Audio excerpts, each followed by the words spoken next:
क्योंकि डेवलपमेंट इतने ज्यादा हो रहे हैं।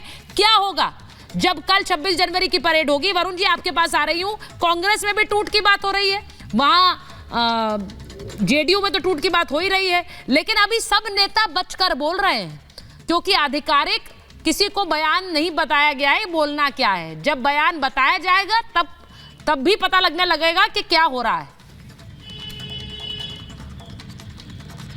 सुचारिता जी, डिबेट से दो बात तो क्लियर हो गई। गुरु प्रकाश जी कोई गुरु मंत्र डाल रहे हैं, बता नहीं रहे हैं, लेकिन ये साथ साथ ये भी कह रहे हैं कि केंद्रीय मंत्री ने जो स्टेटमेंट दिया है वो ऑथराइज्ड नहीं है, हमारे पार्टी अध्यक्ष ने। तो भाई दूसरी पार्टी के भी अगर कोई स्टेटमेंट देता है नेता तो उसको भी आप ध्यान रखिएगा कि सुप्रीम कोर्ट की डायरेक्शन होता है, जैसे आपकी डिबेट में डायरेक्शन हो गया। वाह वाह वाह वरुण जी, आप ये बोल रहे हैं अधीर रंजन चौधरी के बयान को आप कह देते हैं कि वो तो उन्होंने बयान दे दिया, सीट शेयरिंग पर तो राहुल जी तय करेंगे, ममता जी तय करेंगी। अधीर रंजन चौधरी रोज बयान देते हैं ममता दीदी के बारे में, तो फिर इनको भी मान लो। गिरिराज सिंह जी तो मैंने तो पूछा ही, इसीलिए पूछा गिरिराज सिंह के बयान को कैसे आप नकार सकते हैं, यही पूछा ना। यही होता है, ऐसे समय में कौन नेता क्या बयान दे रहा है उससे कयास हम लगाने लगते हैं, फिर खबर बदल जाती है, फिर क्या हो रहा होता है अंदर खाने ये तो नीतीश कुमार ही जानते हैं।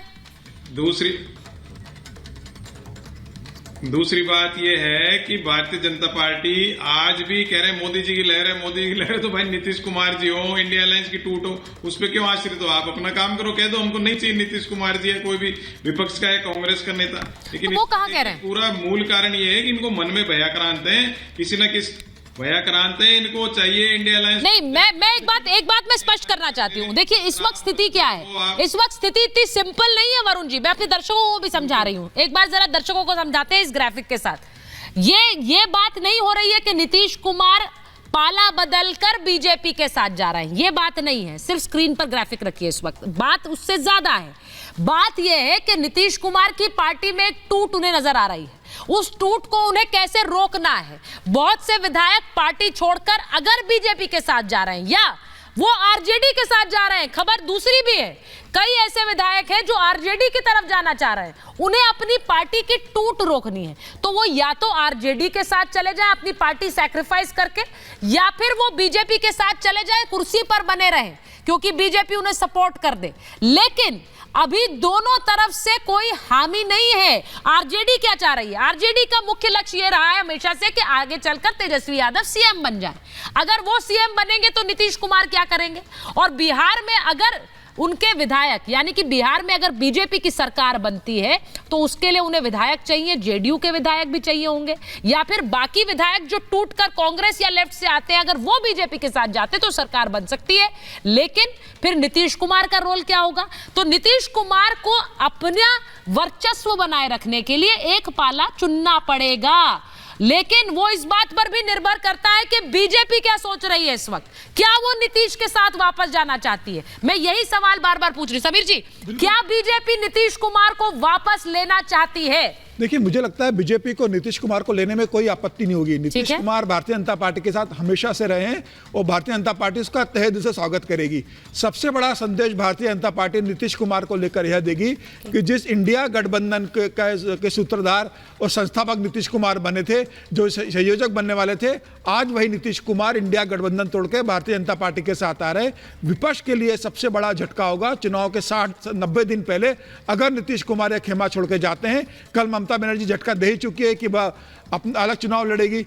मुझे ऐसा लगता है अगर नीतीश कुमार चले जाते हैं तो पूरे हिंदुस्तान के अंदर सभी दलों को, जो विपक्ष के दल है, उनको मैसेज देगी भारतीय जनता पार्टी कि जिसके दम पर इंडिया गठबंधन खड़ा था वह आज हमारे साथ आ चुका है। और मुझे लग रहा है इससे पूरा मनोबल टूटेगा और विपक्ष का गठबंधन पूरा धराशायी हो जाएगा। भारतीय जनता पार्टी को सबसे बड़ा बेनिफिट यही होने जा रहा है और भारतीय जनता पार्टी जानती है कि नीतीश के पास भारतीय जनता पार्टी के साथ आने, एनडीए गठबंधन में अब ये बड़ी बात कह रहे हैं समीर जी। समीर जी बड़ी बात कह रहे हैं कि 24 के चुनावों से पहले बिहार में अगर खेला होता है तो ये बीजेपी के लिए एक एडवांटेज पोजीशन होगी।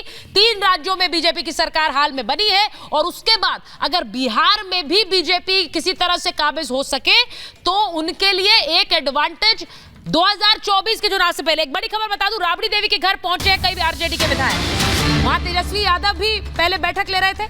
अब यह भी आ रहा है कि विधायकों ने वहां पर कहा है कि वो मार्गदर्शन के लिए आए हैं। आरजेडी के विधायक राबड़ी देवी के घर मार्गदर्शन के लिए पहुंचे हैं। अब इसे इस तरह भी समझिए, कल नीतीश कुमार ने एक कार्यक्रम पे, सुनिए सुनिए सुनिए क्या कह रहे हैं। उन्हें भारत रत्न के लिए चुना है, तो जाहिर सी बात है कि उनका जो भी टिप्पणी है बीजेपी वालों पे, अमित शाह पे हो सकता है, उनके बेटा को देखिए, बीसीसीआई के सचिव बने, आप यशवंत सिन्हा को देख लीजिए, उनके बेटा को देख लीजिए, राजनाथ सिंह, कोई असर नहीं है यहाँ, कोई असर नहीं, सब ठीक है, हम लोग एक पार्टी में हैं, इंडिया गठबंधन को। अब ये जो डेवलपमेंट हो रहे हैं, लगातार मूवमेंट हो रहा है, मीडिया की कोशिश रहती है, हमारी कोशिश रहती है कि कोई बयान मिल जाए जिसके बाद थोड़ा आंकलन हम कर पाए कि क्या हो रहा है वहां पर। लेकिन देखिए, ये बात बिल्कुल तय है कि बिहार से कोई बड़ी खबर तो हमें मिलने वाली है, वो किस पाले से आएगी बस इसका इंतजार पहले करना है। मैं ये तस्वीरें आपको दिखा रही हूं, लेकिन एक बार बता दूं कि यहां पर नीतीश कुमार ने जो परिवारवाद को लेकर बयान दिया, परिवारवाद पर हमला किया, उसके बाद लालू यादव की बेटी ने नीतीश कुमार पर बिना नाम लिए वापस हमला किया।